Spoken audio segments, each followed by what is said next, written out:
Mr Tunde is now able to conduct basic load assessments for solar projects, and tries to use this knowledge to execute the project. He realizes he needs to create a business plan for the project for a potential investor to see. But he still lacks all the important skills he needs to execute the solar project even if his plan is liked by the investor. So, he approaches Mr. Greco to enlighten him on how to go about it. Welcome to Business Models and Proposals for Solar Projects. Good day all. Engineer Shitu Suraj, standing in for Greco Academy. Today's topic will be on business model and proposal for solar projects. Next slide.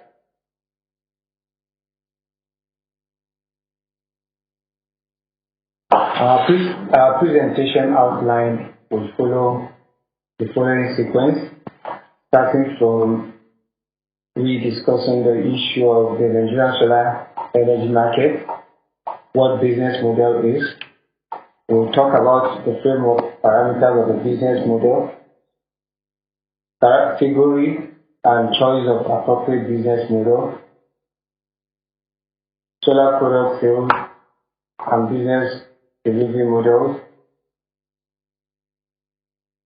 Finally, we talk about the preparation of solar project proposals, whereby we'll dwell more on the structure of how a solar project proposal should be written. And finally, we talk about the optimization process of a sale proposal template. Next slide. Starting from the first slide, is Nigerian solar energy market.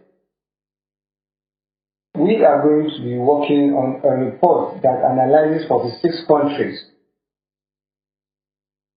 solar energy market, in which Nigeria top among the 5 globally, with cash market share of about $4.6 million. We are following India, Kenya, and Ethiopia on the list. This report is released by the Global Earth Lighting Association. The importance of this report is to tell us how enormous the market, the solar energy market, is. And the off-grid appliances, equipment that were discussed under this report include the TV, the fan, the refrigerator, water pump, solar water, thermal heater, and dryer water that were sold to people in off or weak grid.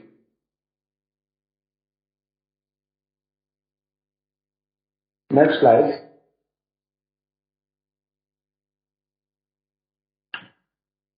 Now that we have this, we now know how enormous the market potential of solar energy market is. Let's go proper into what a business model is. We shall be using the definition that we have here, which states that a business model can be described as a rationale of how an organization creates, deliver and capture value in an economic, social, cultural, or other context. The business model we are talking about is very essential because it helps to show it shows relationship between how revenues are being generated from a particular technology through innovation. For example, if we were to talk about solar energy system or a wind turbine energy system, we as a company need to be able to design a business model around it. So, this business model we are talking about now is a crucial link between technology and the economic value generation using that technology that we want to deploy.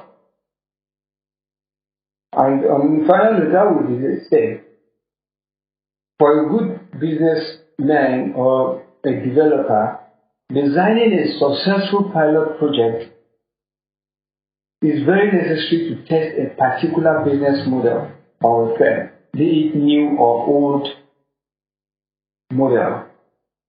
If it's a new model and the developer is able to have a successful pilot project, they'll be able to walk around to see how the business model, the proposed business model, can be successful. Next slide.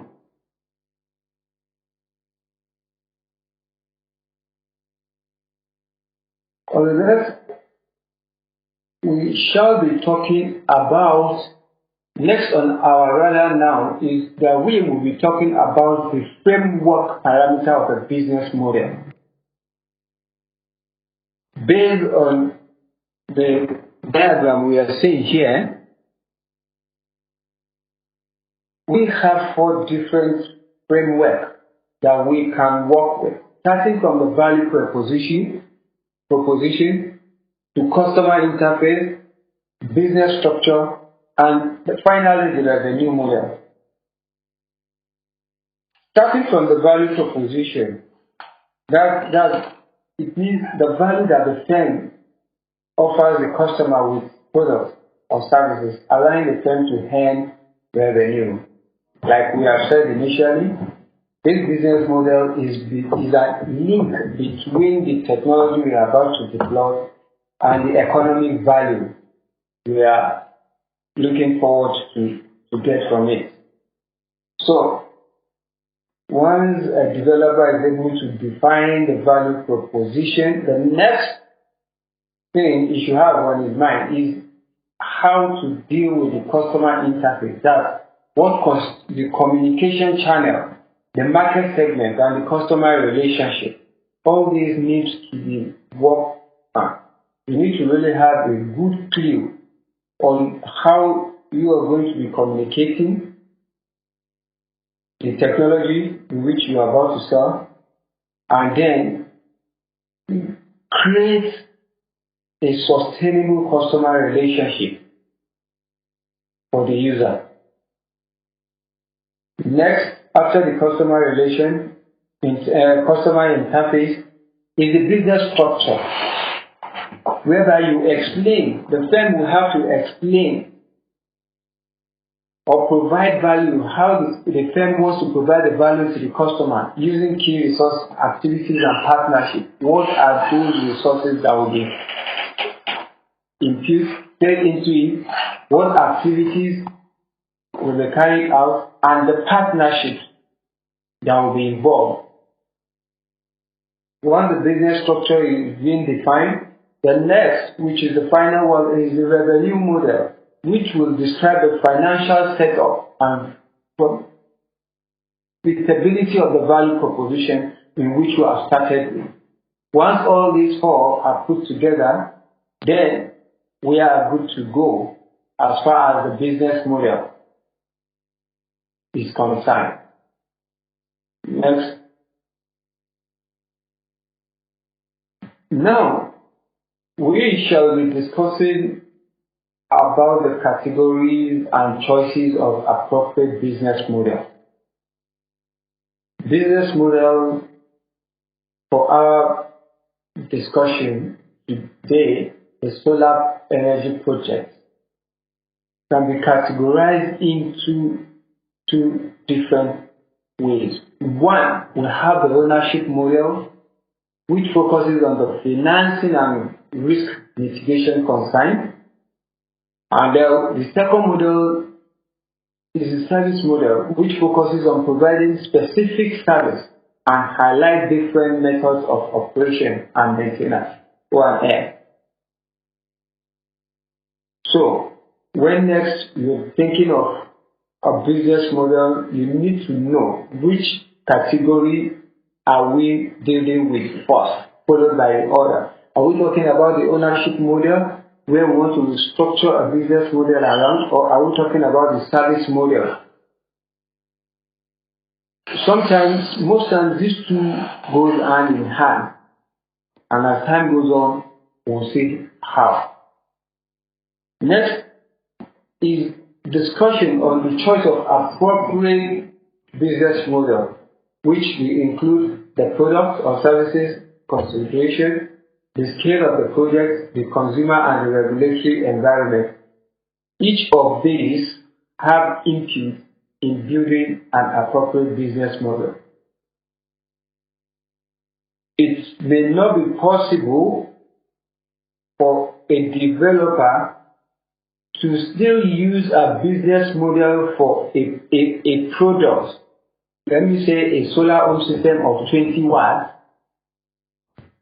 with a solar system of 300 watts. The business model may or will have to be different. It just has to be different because the final end users may be different. Solar home system for 20 watts definitely will have to look towards the bottom of pyramid, the low income earner, while the 300 watt solar home system can be used by the medium to high income earner. So the business model to apply definitely will have to be different. So when next you want to choose an appropriate business model, you need to have each of these items considered. How does the regulatory environment affect the business model you are about to apply? The consumers, their taste, their financial capability, then the scale of the project. All these have to be put into consideration. Next slide.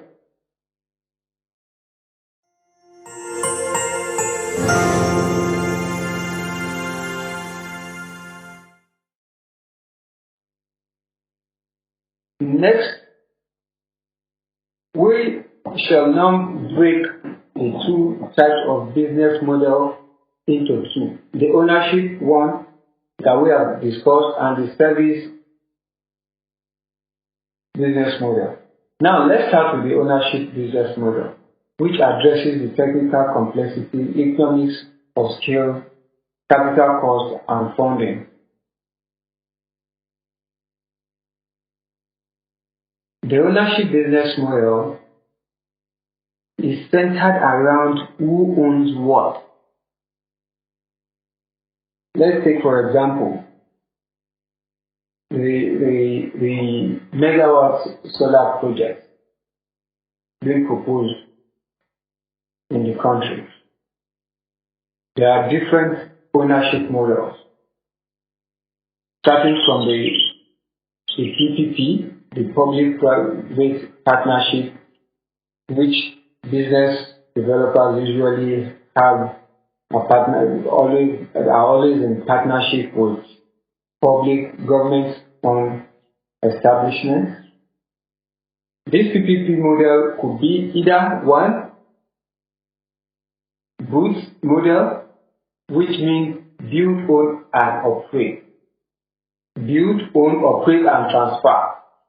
In this situation, the developer builds, owns, operates, and at the end of the life cycle or an agreed time, transfer these properties, these plans, to the government. That's the build, own, operate, and transfer model. Another model that could be used is the build, own, and operate. This time around, there is no transfer. The developer will have to build the plant, own it, and operate it. That's a different model entirely.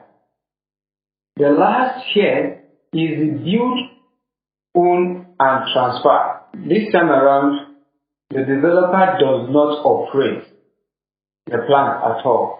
The developer only build it, own it, and transfer it.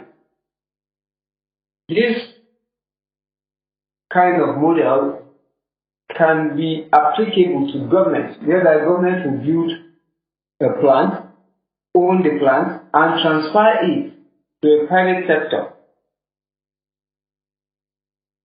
to manage. So these three PPP models center around the ownership business model. Going further, we'll see how it interlinks between a shareholder, an EPC contractor, O&M, how the relationship between these developers, these stakeholders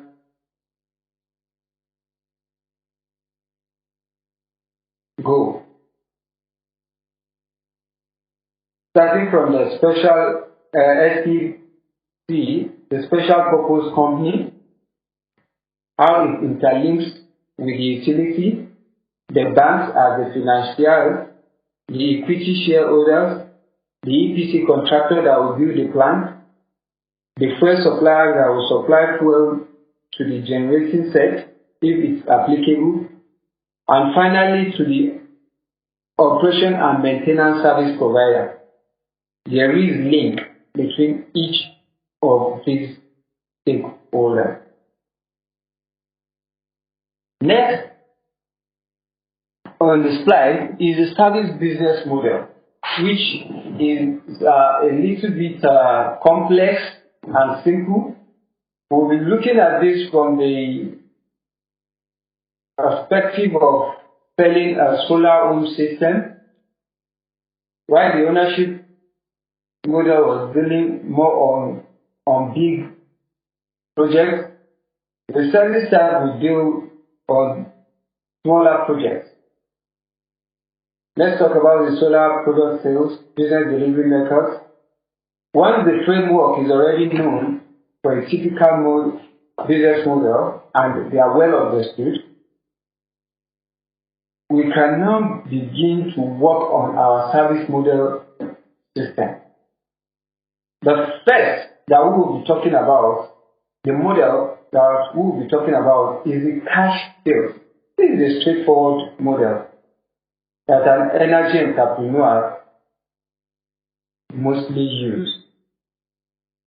From the diagram, we can see the interlink between the entrepreneur and the customer who owns the product. Here, the entrepreneur gives the customer directly the products, the customer owns the products and pay in cash to the entrepreneur. That is a simple business model that we all are used to. Collect your product, it collects your money. That's the cash business model type. Next is the lease and hire purchase model. In Nigeria, we are not so used to the lease and hire system, purchase method. However, we will talk about it for the benefit of those who still practice it.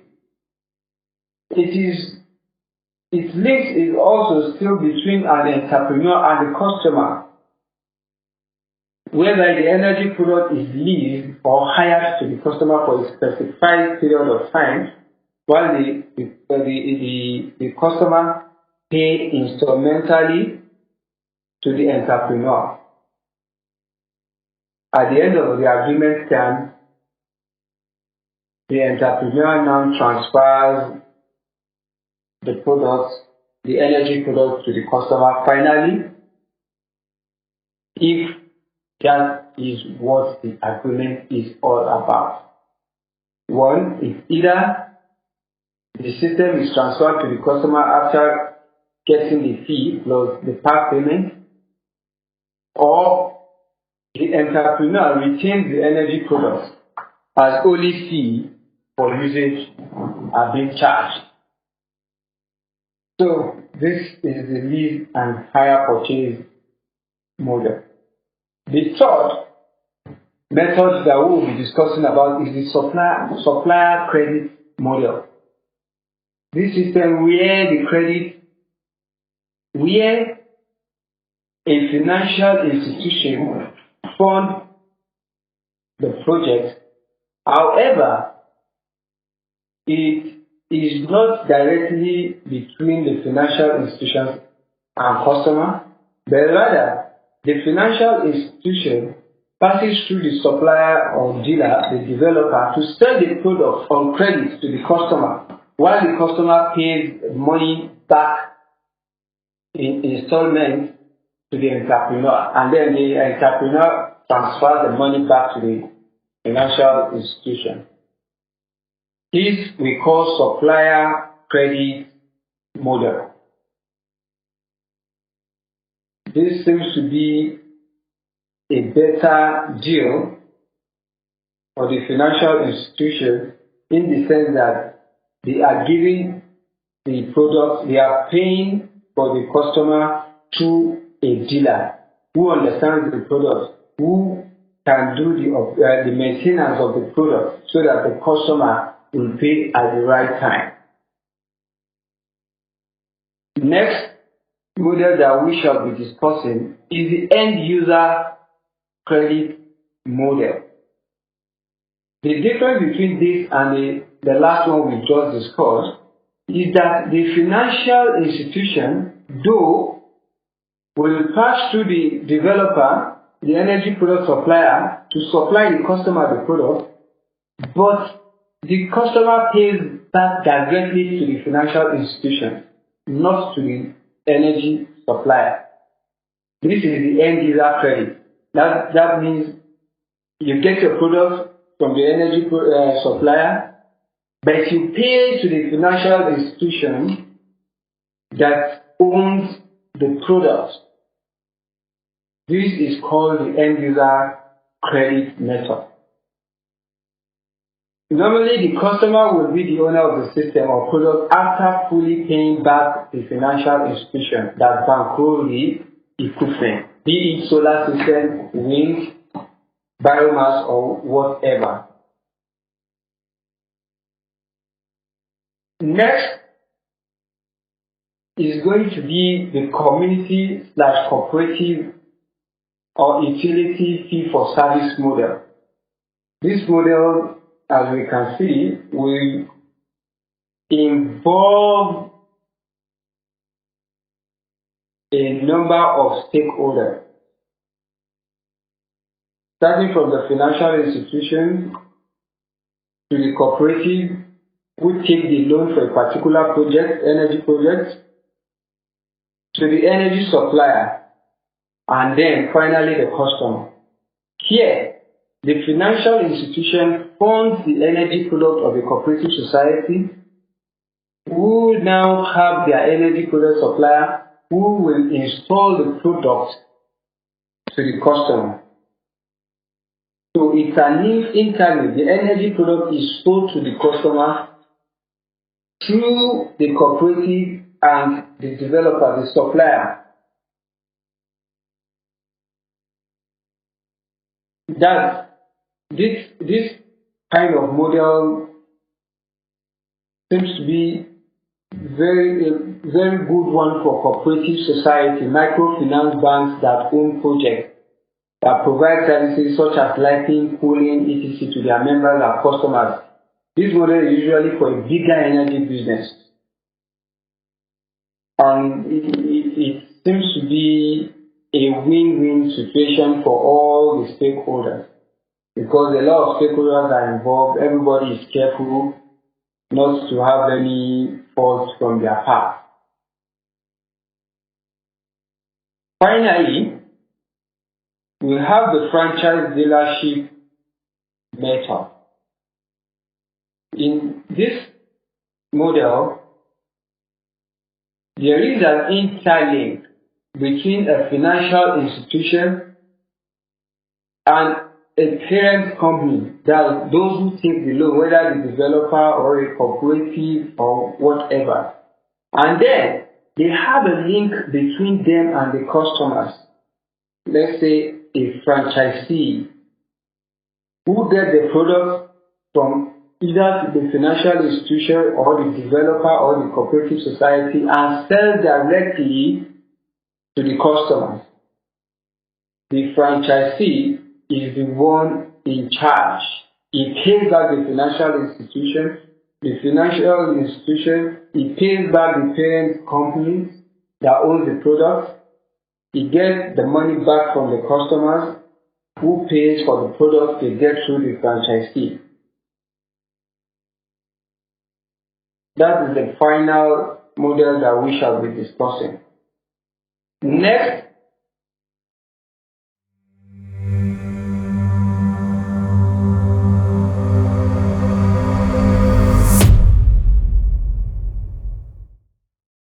Hey there! I've got some great news for you on how you can boost your business online. Ever wondered why you haven't been meeting your sales targets online? We can help with that. Welcome to Greco Academy. Let us be your tutorial guide to drive sales and increase revenue of your products and services in the digital world.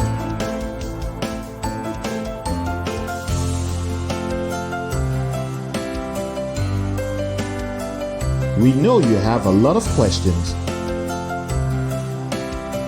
During this training, we will answer those questions and make you a better salesperson through digital marketing.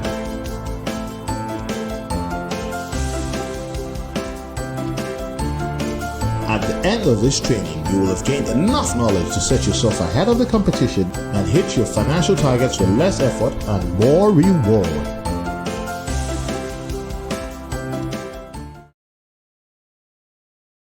Next, on our slide, we shall be talking about the solar project proposal. Here, we have taken a definition which defines it as a plan that gives an overview of a proposed solar energy project and approach that will be used for execution. That is, the activities which will be undertaken to achieve a project goal or objective. One important thing that we need to know about a solar project proposal is that there is a structure that should be followed for most solar project proposal. Although sometimes the project owner may define how they want a proposal to be, but in a situation where it is not defined, it will be of good help to a developer or a proponent, a business proponent, to follow a good structure. A structure that will include a typical details like 1. The size and location of the proposed system. 2. The component, the equipment of the system. What will you be including into the system? 3rd, the system cost and possible financial incentives if available in the country. Next is the system and the warranty, the work warranty or guarantee from the installation and equipment manufacturer. It is very, very important for the developer to be able to tell his customer what warranty or guarantee he or she should expect from the equipment that will be installed. Next is the energy offset or the environmental impact of the system. This, on our part, is always the least when you talk about environmental impact. Reasons why people usually install solar systems in this part of the world is because of the financial gain or the energy security. Environmental impact of system is usually the least on the table. However, it is very, very important. Again, the developer should be able to talk about the project scope, the schedule period, the payment term, and finally the investment analysis. That is, the cost benefit of using an alternative solution. For example, if you are to install a solar home system for an office, it will be of importance for you to carry out a very good cost-benefit analysis using their existing solar fuel generator. So the owner could see what gain they will be making, if not immediate, but in the nearest future. This kind of structure makes it a win-win situation for a business owner. On the final note, we are going to be talking a little about the optimizing sales proposal template. It is good that a company that is writing a proposal out for his or her customer should be able to have a standardized company branding. Let your branding be clear enough on your proposal. Next, you should be able to standardize the information you are including in your proposal. If you are writing a proposal, related proposal to Mr. A and Mr. B, it should be able to follow the same format apart from the size details that may be different. If you are following this structure for A, the same structure should be applicable to Mr. B, it should be applicable to Mr. C.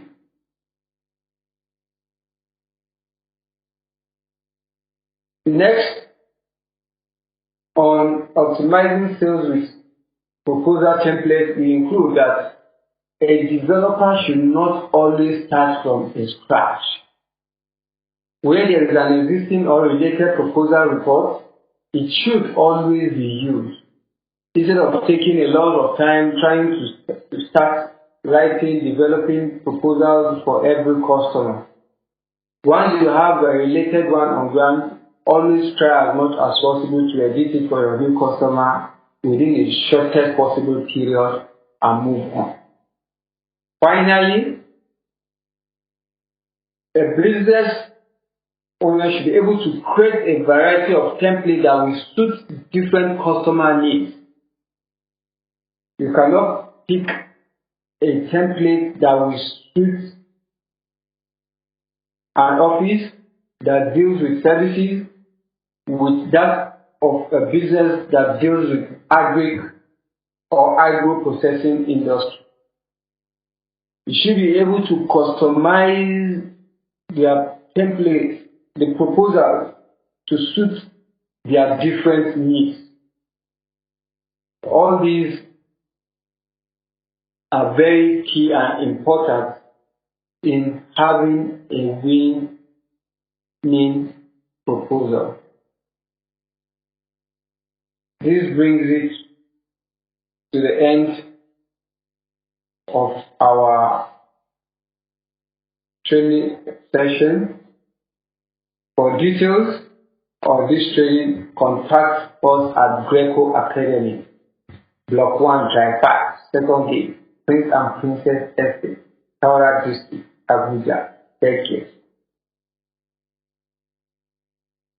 You can also get to us through www.grecopower.com.ng or email us at info@grecopower.com. Finally, you can get to us through telephone number 08090207682. We look forward to doing business with you. Thank you.